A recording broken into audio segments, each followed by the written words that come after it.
Halo semua, di pertemuan hari ini kami akan mempresentasikan hasil pengamatan dari website e-training Kemenaker K3. Berikut adalah hasil pengamatan kami.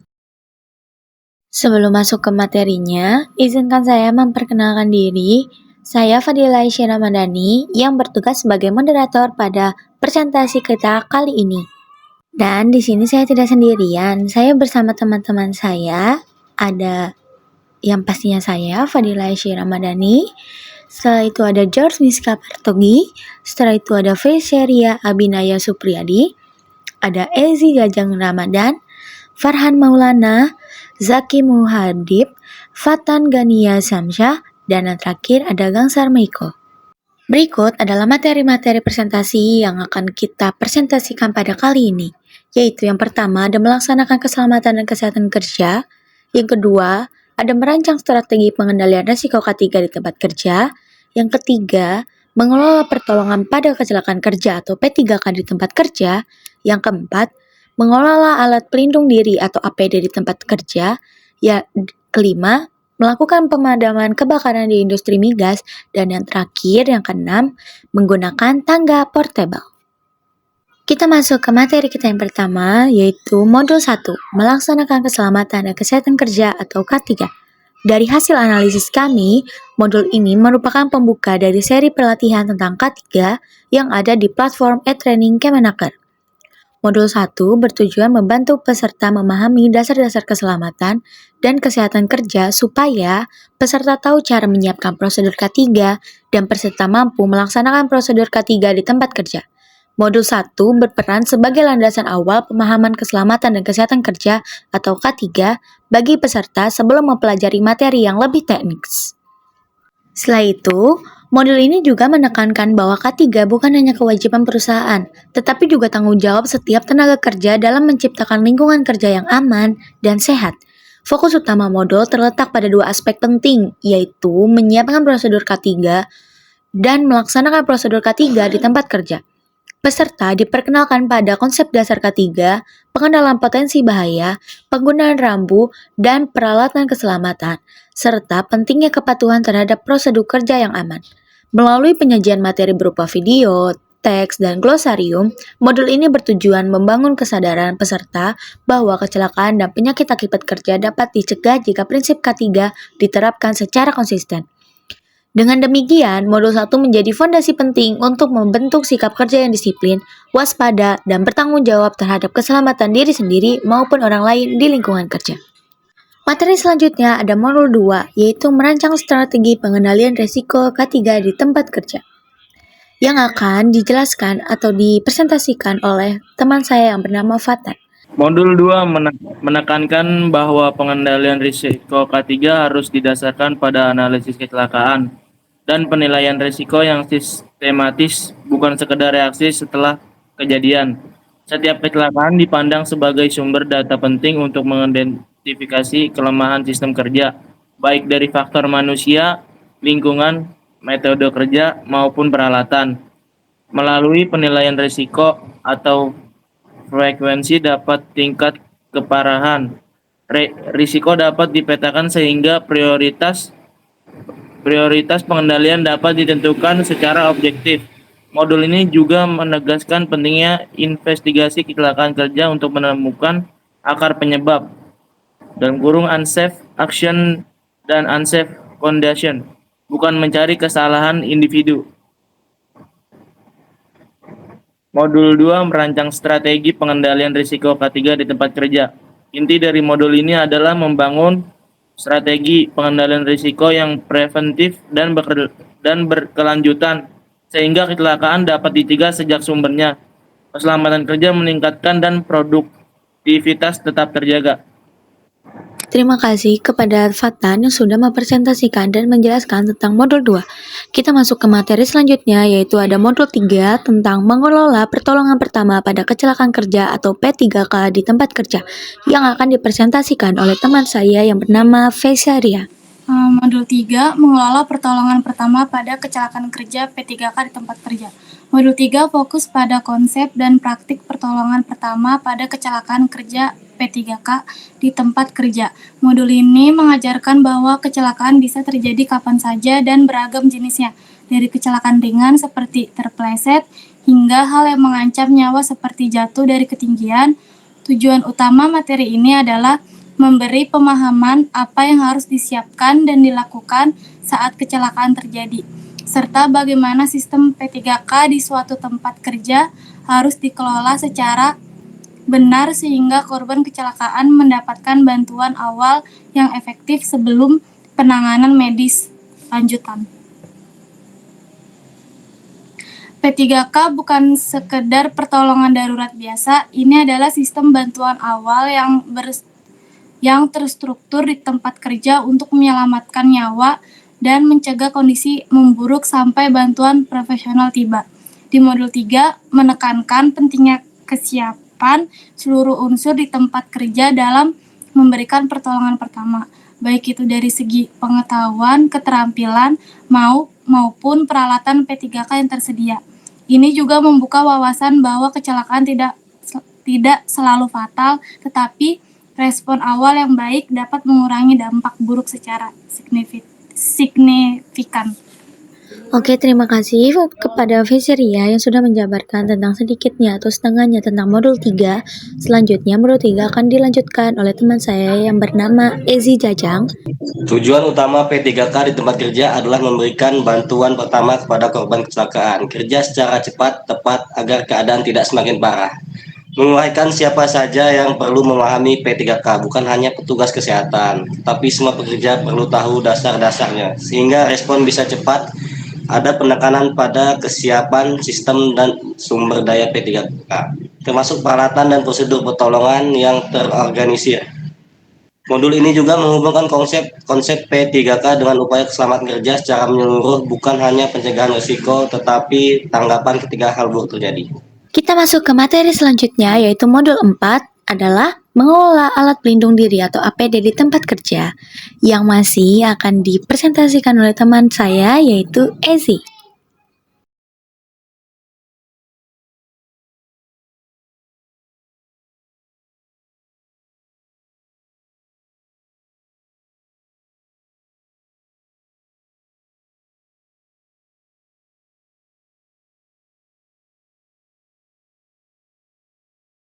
Oke, terima kasih kepada Ezi yang sudah mempresentasikan setengahnya dari modul 2 dan modul 3. Selanjutnya masih di modul 4, tetapi akan dipresentasikan oleh teman saya yang bernama Farhan Maulana. Inti dari modul ini adalah pentingnya identifikasi, pengukuran, dan pengendalian faktor lingkungan kerja agar berada dalam batas aman sesuai standar K3. Pengendalian dilakukan melalui perbaikan lingkungan kerja, pengaturan metode kerja, serta penggunaan alat pelindung diri bila diperlukan. Dengan pengelolaan lingkungan kerja yang baik, kesehatan pekerja dapat terjaga dan produktivitas kerja dapat meningkat secara berkelanjutan. Oke, kita masuk ke materi selanjutnya, yaitu modul 5 tentang melakukan pemadaman kebakaran di industri migas yang masih akan dipresentasikan oleh teman saya yang bernama Farhan. Selanjutnya, cara menggunakan APAR. Yang pertama, pull atau tarik-tarik pin pengaman pada tabung APAR sehingga tuas bisa digunakan. Lalu yang kedua, AIM atau arahkan nozzle atau selang ke dasar api, bukan ke atas nyala api. Yang ketiga, squeeze atau tekan tuas untuk melepaskan bahan pemadam. Yang keempat, sweep atau ayunkan gerakan nozzle dari kiri ke kanan secara menyapu agar pemadaman merata sampai api padam. Oke, terima kasih kepada Farhan yang sudah mempresentasikan setengah modul 4 dan setengah modul 5.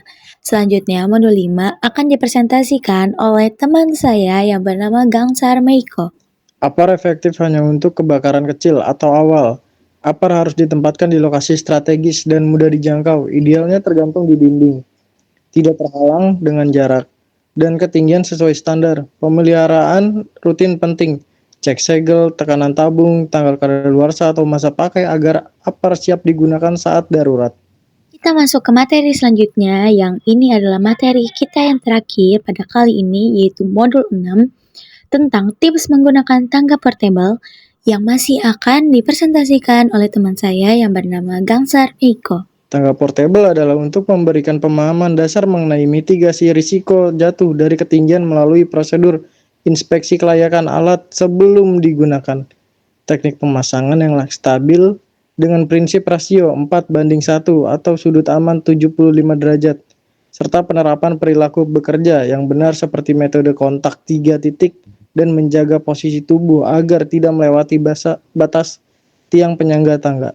Oke, terima kasih kepada Kang Sarmeko yang sudah mempresentasikan setengah modul 5 dan setengahnya modul 6 pada presentasi kali ini.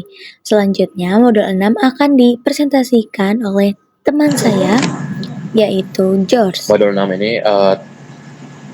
ini menekankan penggunaan tangga portable sebagai alat akses yang berisiko jatuh dari ketinggian sehingga memerlukan pengendalian K3 yang tepat.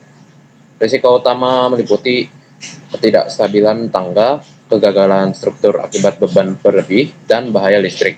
Pengendalian risiko dilakukan melalui inspeksi pra-operasional, penerapan rasio aman 4:1 atau sudut 75 derajat, serta aturan kontak 3 titik untuk menjaga keseimbangan tubuh.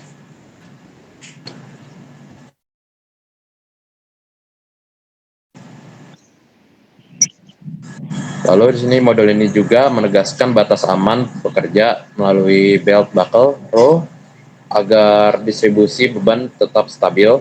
Secara keseluruhan, tujuan modul adalah mencegah cedera serius atau LTI akibat jatuh melalui alat yang layak, metode pemasangan yang benar, dan perilaku kerja yang disiplin.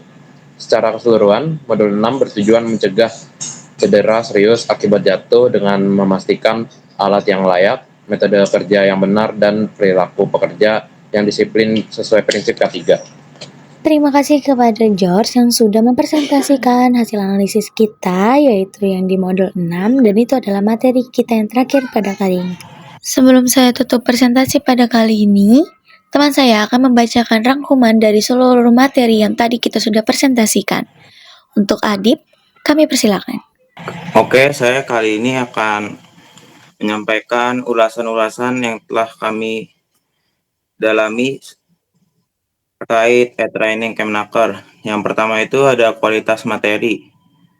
Materi modul ini mencakup dasar-dasar keselamatan dan kesehatan kerja dengan cukup jelas, dan juga keterkaitannya dengan undang-undang nasional dan juga internasional. Contohnya seperti modul 1 yaitu prosedur K3 berhubungan dengan Undang-Undang Nomor 1 Tahun 1970 yang mewajibkan pengurus atau pengusaha menyusun dan melaksanakan syarat-syarat K3 di tempat kerja. Dan kaitan dengan standar nasionalnya yaitu ISO 45001 tentang sistem manajemen K3, yang dimana memberikan kerangka untuk membuat dan memelihara dan mengevaluasi prosedur dan operasional K3. Kemudian modul 2 merancang strategi pengendalian risiko berkaitan dengan standar internasional yaitu ILO Convention nomor 155 dan ISO 45001, yang dimana menekankan pendekatan pencegahan dan pengelolaan risiko seperti perencanaan, tindakan, dan pencegahan audit. Kemudian modul 3 mengelola P3K di tempat kerja berkaitan dengan hukum internasional yaitu Permenaker nomor 15 tahun 2008 tentang pertolongan pertama pada kecelakaan, yang dimana di tempat kerja wajib menyediakan petugas P3K, fasilitas, rasio petugas, dan isi kotak P3K. Kemudian pada modul 4 tentang mengelola APD juga berkaitan dengan hukum nasional yaitu Permenaker nomor 8 2010 tentang alat pelindung diri, yang dimana mewajibkan pengusaha menyediakan APD sesuai SNI untuk pekerjaan tanpa biaya dan menata manajemen APD, pengadaan, penyimpanan, dan distribusi pelatihan dan penggantian. Kemudian kedua adalah struktur dan gaya penyampaian. Setiap video modul tampak disusun sesuai gaya yang struktur penyampaian interaktif. Misalnya modul sering dibuka dengan ajakan menonton.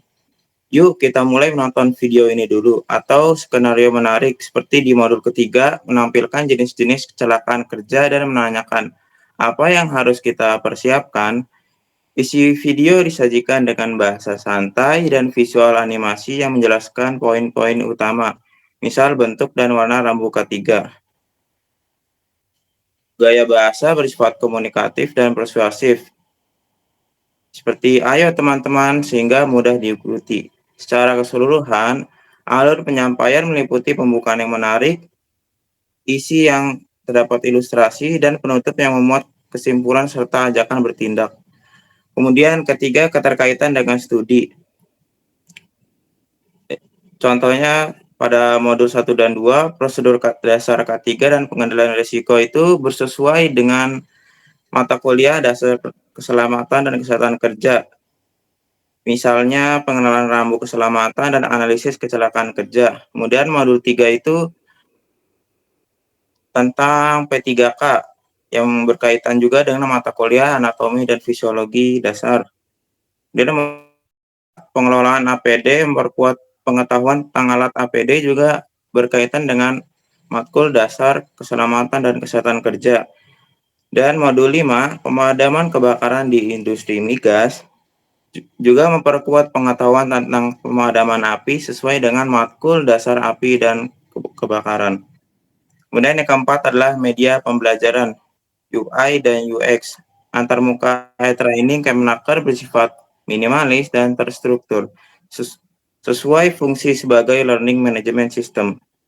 Tata letak modulnya jelas, judul modul diletakkan di atas, diikuti teks materi, daftar istilah, serta tombol navigasi selanjutnya atau sebelumnya yang tampak menonjol. Warna yang dipakai sederhana, teks gelap di latar cerah sehingga kemudahan baca terjaga. Secara keseluruhan, penempatan unsur, menu konten, dan navigasi tampak rapi. Kekurangannya, tampilan dominan teks dengan minim elemen grafis dekoratif, meski visual animasi utama tersaji di video. Platform ini lebih berfokus pada pembelajaran formal daripada aspek hiburan visual. Maka dari itu tidak begitu mencolok. Kemudian yang kelima, penerapan di dunia nyata.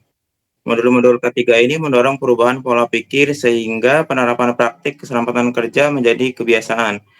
Misalnya, pengenalan rambu K3 dan warna keselamatan pada modul 1 membuat peserta lebih sadar menempatkan tanda bahaya di area kerja. Pemahaman tentang APD di modul 4 menanamkan disiplin harus pakai APD setiap saat yang nyata mengurangi risiko cedera. Selain itu, materi ini juga mendukung implementasi budaya 5R, yaitu ringkas, rapi, resik, rawat, dan rajin. Di tempat kerja, 5R sangat penting, yang dimana dikenal meningkatkan kedisiplinan dan tata letak kerja yang teratur. Dengan membiasakan 5R ini, otomatis mahasiswa dan pekerja lebih bersih, rapi, dan aman. Kemudian 6, tingkat engagement. Karena e-training adalah LMS terbuka untuk pembelajaran mandiri, data engagement publik hanya terlihat lewat media pendukung seperti kanal YouTube dan media sosial. Contohnya di YouTube resmi, e-training hanya memiliki kurang dari 1.000 subscriber, dan video materi modul bisa ditonton puluhan hingga ratusan kali. Secara keseluruhan, engagement di media sosial relatif terbatas. Beberapa postingan Instagram atau YouTube mendapatkan beberapa puluh like dan komentar yang hanya segitu saja. Namun masih mencerminkan minat komunitas K3 terhadap materi ini. Dengan kata lain, modul e-training ini lebih bersifat materi edukatif daripada konten populer viral yang sering like and share, sehingga tidak menjadi tolak ukur utama kualitasnya. Yang terakhir ada ringkasan materi dan nilai tambah. Secara ringkas, modul-modul e-training ini memberikan gambaran lengkap tentang praktik K3 di lingkungan kerja. Nilai tambahnya memiliki bahwa kita dapat memahami akademis dengan contoh praktis, yaitu mahasiswa dapat langsung menerapkan teori K3 ini di lapangan, misalnya menyiapkan APD atau memasang rambu aman. Juga bagi karir, penguasaan materi meningkatkan kompetensi calon ahli K3 dan mahasiswa K3 untuk mendukung verifikasi K3 dan menumbuhkan budaya keselamatan kerja yang sangat dihargai oleh industri. Dengan menguasai modul-modul ini, peserta diharapkan menjadi individu yang dapat diandalkan, paham prosedur K3, disiplin, dan siap menerapkan prinsip keselamatan kerja dalam studi maupun pekerjaan. Terima kasih kepada Adib yang sudah membacakan rangkuman dari seluruh materi kita pada kali ini. Dan segitu saja presentasi dari kami kelompok 3. Kurang lebihnya mohon maaf. Sampai jumpa lagi semuanya. Dadah!